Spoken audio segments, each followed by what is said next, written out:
Programang ito ay rated SPG. Striktong patnubay at gabay ng magulang ang kailangan. Maaaring may masiselang tema, lengguwahe, karahasan, sexual, horror o droga na hindi angkop sa mga bata. Warning. The following content may contain elements that are not suitable for some audiences. Viewer discretion is advised. 8 Cuban medical students. November 27, 2008 headsman. On this day in 1871, 8 first-year medical students aged 16 to 19 were shot in Havana Place de la Punta by Spanish colonial authorities in one of the most notorious episodes of that island's independence struggle.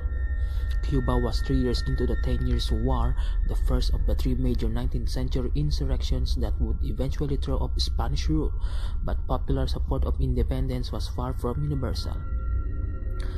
The book, English translation of the classic Cuban text written by their schoolmate, a vocal pro-Spanish element opposed the rebels to the extent of mobilizing right-wing volunteer goon squad to rough up demonstrators and menace the government into dealing with them only at bayonet point. Proto-brown shirts, albeit from a more well-heeled class position. Mostly middle or upper-class peninsulars, they were able to sheer force of numbers to cow liberally inclined Captain General Domingo Dulce into acceptance of their views. Their journal La Voz de Cuba accused of Dulce of working for the rebels. The volunteers were a frost state of those 20th century lower middle class mobs of young men who often protest against the end of empire, shouting Viva España. In the Villanueva Theater, foreshadowing the Pied Seniors of Algeria, they bridged the gap between the Carlism and Fascism, Cuba, or the Pursuit of Freedom by Hugh Thomas. The volunteers will make themselves felt this day.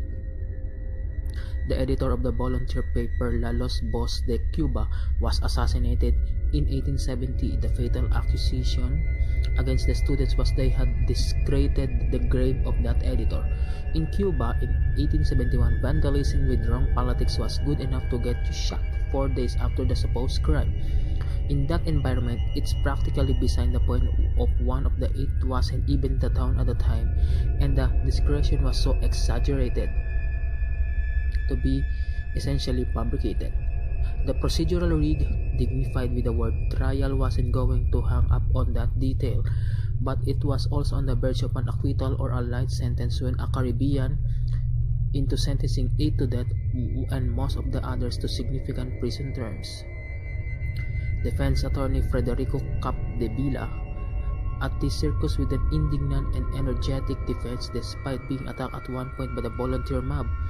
At its appalling conclusion, he drew his sword and theoretically broke it over his knee, a gesture of contempt for the military tribunal that cost him his military career and made his reputation to posterity. Radical writer Jose Marti, 18 years old at the time of this execution, summoned the image frequently and helped raise 27th of 1871 into an enduring emblem of the wars of colonialism. Che Guevara will say of the martyrs, el único delito era el del ser cubano. Their only crime was to be a Cuban.